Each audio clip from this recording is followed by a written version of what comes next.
વૈશાખ મહિનાની શરૂઆત થઈ ચૂકી છે। આ મહિનામાં સૂર્ય તેના સંપૂર્ણ પ્રભાવમાં હોવાના કારણે કાળઝાળ ગરમીનો સામનો કરવો પડે છે। આ કારણથી વૈશાખ મહિનામાં પાણીનું દાન કરવાનું ઘણું મહત્ત્વ છે।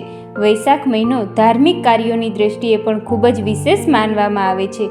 આ દિવસોમાં પાણીનું દાન કરવાથી અખૂટ પુણ્ય મળે છે। અક્ષય પુણ્ય એટલે પુણ્યની અસર જીવનભર રહે છે એવું પુણ્ય। તો મિત્રો, આજના વિડીયોમાં આપણે જાણીશું કે વૈશાખ મહિનામાં શું કરવું અને શું ન કરવું એના વિશે। તો મિત્રો, વિડીયો અંત સુધી જુઓ અને જો તમે અમારી ચેનલમાં નવા હોય તો ચેનલને સબસ્ક્રાઈબ કરી બેલ આઇકન દબાવી દેજો, જેથી આવનારા બધા જ વિડીયોની માહિતી મળતી રહે।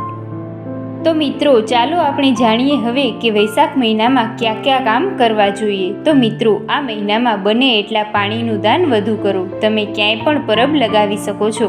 જો પરબ લગાવવાનું મુશ્કેલ હોય તો ઘડાનું દાન કરો। જો આ પણ શક્ય ન હોય તો ઘરે આવતા દરેક લોકોને અને તમારી આસપાસ રહેતા દરેક લોકોને ઠંડુ પાણી પીવડાવો।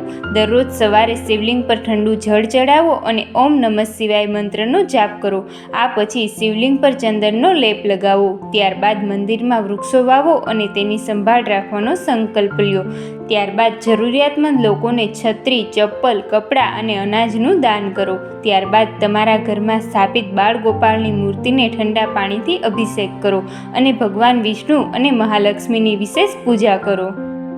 તો મિત્રો, હવે આપણે વાત કરીશું કે વૈશાખ મહિનામાં કયા કામ ન કરવા જોઈએ એના વિશે। તો વૈશાખ મહિનામાં સવારે મોડે સુધી સૂવાનું ટાળવું જોઈએ। આ દિવસોમાં સૂર્યોદય વહેલો થાય છે, તેથી વહેલા ઉઠો અને ઉગતા સૂર્યને જળ અર્પણ કરો। સારા સ્વાસ્થ્ય માટે થોડો સમય કસરત પણ જરૂરથી કરો।